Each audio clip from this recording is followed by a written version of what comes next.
Perubahan iklim adalah fenomena global yang disebabkan oleh perubahan komposisi atmosfer dan aktivitas manusia. Berikut adalah beberapa fakta ilmiah tentang perubahan iklim. 1.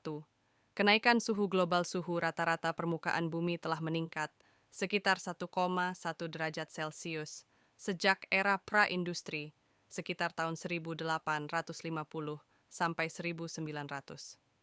Periode dekade terakhir, 2011 sampai 2020, merupakan yang terpanas dalam sejarah modern. 2.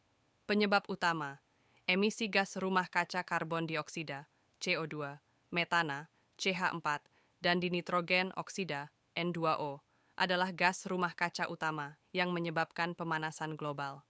Aktivitas manusia seperti pembakaran bahan bakar fosil, batu bara, minyak, gas, deforestasi, dan pertanian menyumbang sebagian besar emisi ini. 3.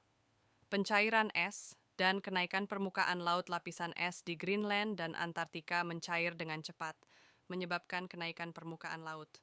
Permukaan laut global telah naik sekitar 20 cm sejak abad ke-19, dan laju kenaikan saat ini lebih cepat dibandingkan periode sebelumnya. Keempat, fenomena cuaca ekstrem. Perubahan iklim meningkatkan frekuensi dan intensitas cuaca ekstrem seperti badai, gelombang panas, kekeringan, dan banjir. Misalnya, gelombang panas yang mematikan pada tahun 2023 lebih mungkin terjadi akibat perubahan iklim. Pengasaman laut. Sekitar 25-30% emisi CO2 diserap oleh lautan, menyebabkan peningkatan keasaman air laut. Ini merusak ekosistem laut, termasuk terumbu karang dan spesies laut yang bergantung pada cangkang kalsium karbonat. 6. Kehilangan keanekaragaman hayati.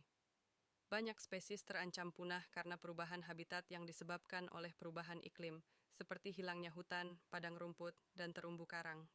Ketujuh, kontribusi deforestasi. Deforestasi mengurangi kemampuan bumi untuk menyerap CO2, memperburuk efek perubahan iklim.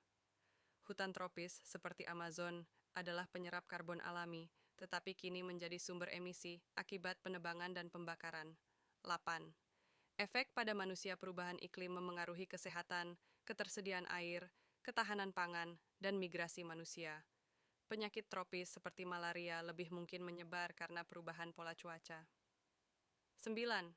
Perjanjian Internasional. Perjanjian Paris 2015. Negara-negara berkomitmen untuk menjaga kenaikan suhu global di bawah 2 derajat Celcius dan berupaya membatasi hingga 1,5 derajat Celcius. Upaya ini melibatkan transisi ke energi terbarukan seperti tenaga surya dan angin, serta pengurangan emisi. 10. Pentingnya perubahan perilaku. Mengurangi konsumsi energi, beralih ke transportasi ramah lingkungan, dan mendukung produk berkelanjutan dapat membantu memitigasi perubahan iklim. Perubahan iklim bukan hanya isu lingkungan, tetapi juga masalah sosial, ekonomi, dan kesehatan yang membutuhkan aksi kolektif global.